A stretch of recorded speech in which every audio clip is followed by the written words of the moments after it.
मच्छिंद्रनाथ गडावर चला येतो ना आमसभेवर पुरते देतो ऐका ना आमचा ऐका आज एक घोषणा करायची मच्छिंद्रनाथ गडावर आम्ही म्हणजे उठणं लावण्याचा आणि समाधी उघडण्याचं टायमिंग बदलतो।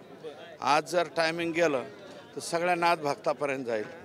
आज भी करणार आहे आणि 20 तारखेला एक घोषणा करणार आहे बाईट, पण आजचा बाईट फार महत्त्वाचा आहे। हे झालं की गडाकडचा मी हेतून डायरेक्ट गड हां आमसभा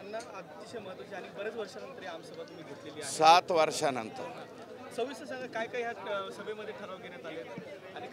काय अतिशय चांगली सकारात्मक चर्चा आली। तुम्ही बघा जवळपास 5000 ते 7000 लोक या आमसभेला असतील आणि सगळे गावचे प्रमुख मंडळी आहेत। याच्यामध्ये काही नरेगाच्या कामाच्या संदर्भात प्रश्न आले, काही घरकुलाच्या बाबतीत आले। एक म्हणजे स्वर्गीय संतोष, कारण संतोष देशमुख हे सरपंच असल्यामुळं त्यांच्या मारेकऱ्यांना कठोरात कठोर शासन व्हावं अशा प्रकारचा सुद्धा ठराव या ठिकाणी आमसभेमध्ये घेण्यात आलेला आहे। आणि दुसरं म्हणजे भूसंपादनाचे पैसे, त्याच्यानंतर डॉक्टर बाबासाहेब आंबेडकरांचा पुतळा हा रस्त्याच्या मध्यभागी व्हावा अशा प्रकारची एक अपेक्षा व्यक्त केलेली आहे।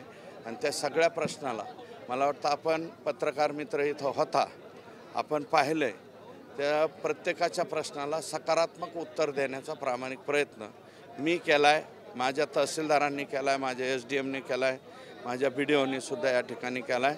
आणि जे सगळे बघा विभाग प्रमुख आपण इकडे ठेवले होते, हे काय आमसभा हे मोठा आरसा आहे। हा आरसा म्हणजे सर्वसामान्यातला सामान्य माणूस ज्याचं कुठंच गारानं ऐकलं जात नाही ते गारानं आमसभेमध्ये ऐकलं जातं, म्हणून ही आमसभा आहे।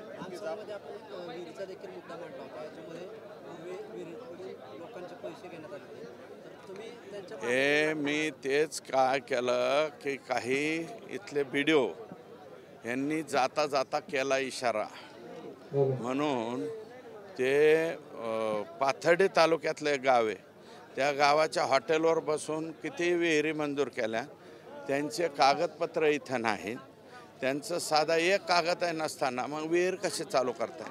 तर त्या सगळ्याच्या सगळ्या बाजूला काढून नवीन काही जे आहेत आणि ज्या बाकीच्या गावाच्या अपूर्ण 3295 अपूर्ण आहेत त्या अगोदर पूर्ण करायच्या आणि नंतर आणि जे 20पेक्षा अधिक कामं झाल्याच्या नंतर कमिशनरांकडून परवानगी आणायची, ती परवानगी आणून त्या विहिरी चालू करा।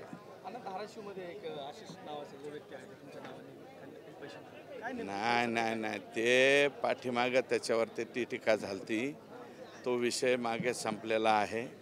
परंतु तिथले काय पत्रकार काहीतरी आहे त्यांची आणि कोणाची तरी वादावादी झाली, त्याच्यात मलाही विनाकारण ह्या लोकांनी निवडलं, माझा काही संबंध नसताना।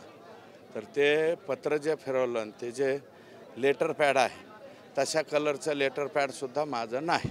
आपण जर बघितलं तर सरपंच देशमुख हत्या प्रकरणाला जवळपास 100 दिवस होत आहेत, मात्र कृष्ण आंधळे आजही तपास यंत्रणेला मिळत नाही। नेमकं काय झालं कृष्ण आंधळेचं? दुसरीकडे मात्र तातडीने अटक केली, त्याला विमानानं इथं आणलं गेलं, परंतु संतोष देशमुख यांच्या प्रकरणात मात्र नाही। अजूनही मलाही सुद्धा प्रश्न पडतोय तो की कृष्ण आंधळे कसं काय अटक नाही? कृष्ण आंधळे लवकरात लवकर अटक व्हावं त्याची संपूर्ण माहिती मी घेतोय, कारण त्याच्यात 2 मतप्रवाह सांगतायत। आमच्या विभागाचे लोक म्हणतायत की ती जमीन वन विभागाची होती आणि काही जण म्हणतायत की ती जमीन वाटप केली गेली होती। तर हा उद्याच्याला मी आमसभेला तिथं जाणार आहे, त्यावेळेस तिथं प्रश्न जरा अति जास्त घाई केली असं नाही, शासनानं नाही, तिथल्या काही मी उद्या विचारणार आहे कलेक्टर आणि वन विभागाला।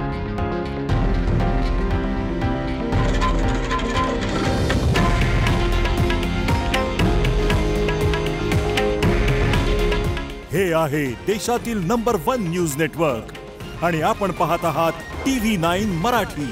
काळजी तुमची, हित महाराष्ट्राचं।